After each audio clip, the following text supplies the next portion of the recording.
Welcome to Sports on Weekend 1. I am Muftar Nabila Abdullahi. Let's go straight to what happened earlier this week, where the Court of Arbitration for Sport dismissed Wilfred Osekweku's appeal against the Ghana Football Association's decision to disqualify him from contesting the 2019 GFA elections. CAS said the elections committee, they had the grounds to disqualify him from the race.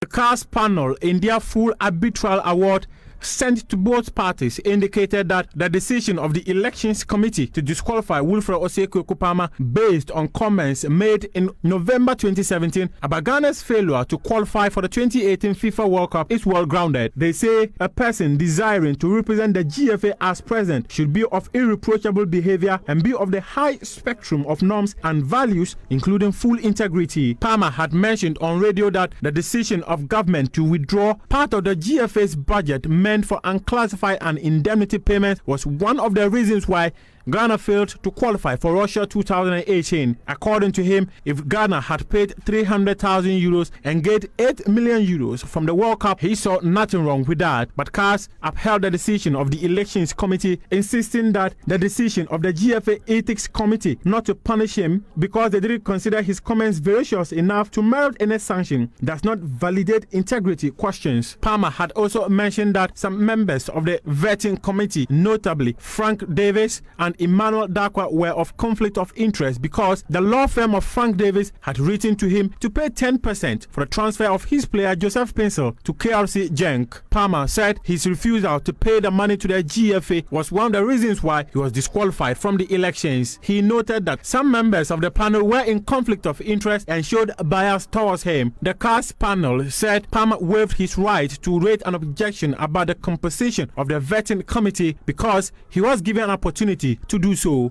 The CAS panel, however, stated that disqualifying Palmer based on his failure to pay 10% to the GFA did not merit disqualification. However, they said not honoring a debt of a club towards a national federation may be in conflict of interest with the aspiration to become president of the same federation.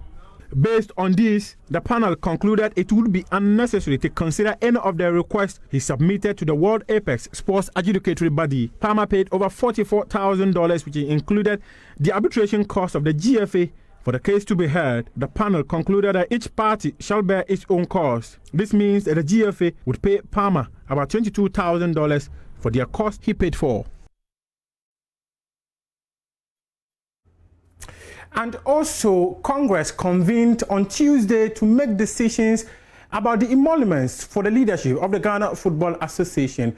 They decided that 12,000 Ghana cedis should be given to the president, while the rest of the executive council members will receive 4,000 Ghana cedis monthly. Chairman of the ad hoc committee, Frederick Moore, who led the proposals to be tabled before the Congress, has said that should they fail to perform, they should be voted out. Congress approved allowances for the leadership of the FA, many described as exorbitant. Head of the Compensation Committee, Frederick Moore, who led the proposal of the 12,000 Ghana cedis for President Keto Kreku, 7,000 Ghana cedis for Vice President Mark Addo, and 4,000 Ghana cedis for the rest of the Executive Council, believes the compensation was designed to motivate the leadership to work harder. He said if they fail to meet the standards expected of them, they should be voted out. For any job that you do, for any role that you play, you're not paid just on your certificate or the fact that you're there, but for the role that you're playing. And that role has to be, for the salary you get, it has to have an accountability. We are looking for effort. You saw the conversation that went on at the budget time where people were saying, say, the ESCO should work to get surpluses. If you're going to ask people to work to get surpluses and you're saying, I'm not going to reward you, it's not, look, you can't have it both ways. We need an ESCO in Ghana. We need a football association in Ghana that can take Ghana to the next level. And if they are rewarded and they don't take Ghana to the next level, then it is incumbent on the rest of us to vote them out. He also revealed that the committee reached the proposed figures after considering how much other organizations pay their leaders. In an economy or in the football community, We want our football to be at the next level. There are things that we have to do today to take our football to the next level. If we want to hold our ESCO members and our president to account, that accountability has to be rewarded. So all of those factors were taken into account. Look, we looked at companies that were paying 3-4 times in Ghana here. But we decided that we couldn't. If we did that, the budget or the turnover could not sustain it. We also saw companies that were at the bottom end.